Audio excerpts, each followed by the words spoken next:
C'est un géant du commerce en ligne. Cette fois, Amazon compte bien installer un de ses vastes entrepôts dans le village de Fournes, dans le Gard, malgré l'hostilité des habitants. Il a pour cela acheté plusieurs hectares de terrains agricoles, vendus pour certains par des élus locaux, des terrains devenus constructibles. L'enquête de l'Œil du 20h est signée Ambroise Boulais et Laurent Desbois. Dans le Gard, des élus locaux semblent avoir bien retenu les règles d'un célèbre jeu de société. Ils ont validé la construction d'un entrepôt Amazon, mais pas n'importe où, sur leur terrain ou ceux de leur famille.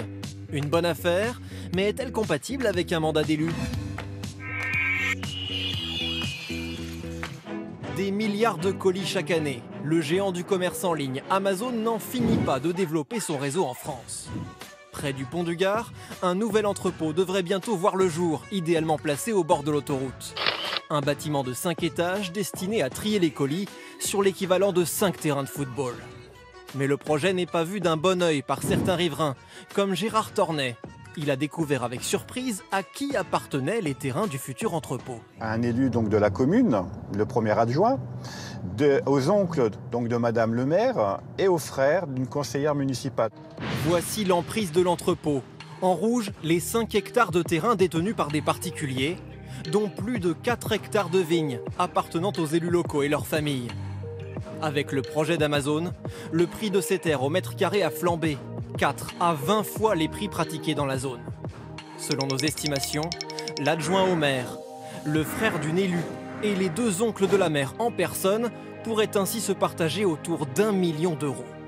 Est-ce un projet d'intérêt général par rapport à l'emploi ou plutôt une spéculation foncière immobilière pour permettre à des gens au fait d'un projet de pouvoir en tirer un maximum d'argent?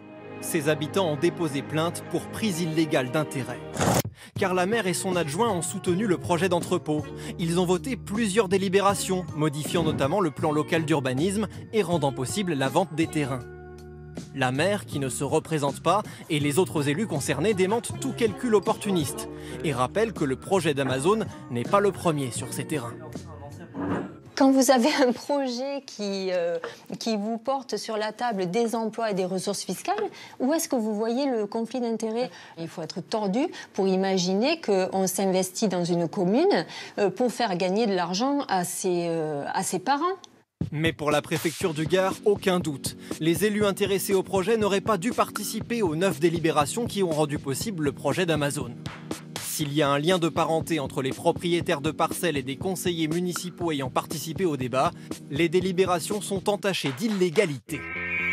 Le conseil municipal a depuis annulé et revoté à l'identique toutes ces délibérations sans les élus intéressés à la vente des terres. Le parquet a ouvert une enquête et les travaux sont suspendus. L'entrepôt d'Amazon ne risque pas d'être livré dans les temps.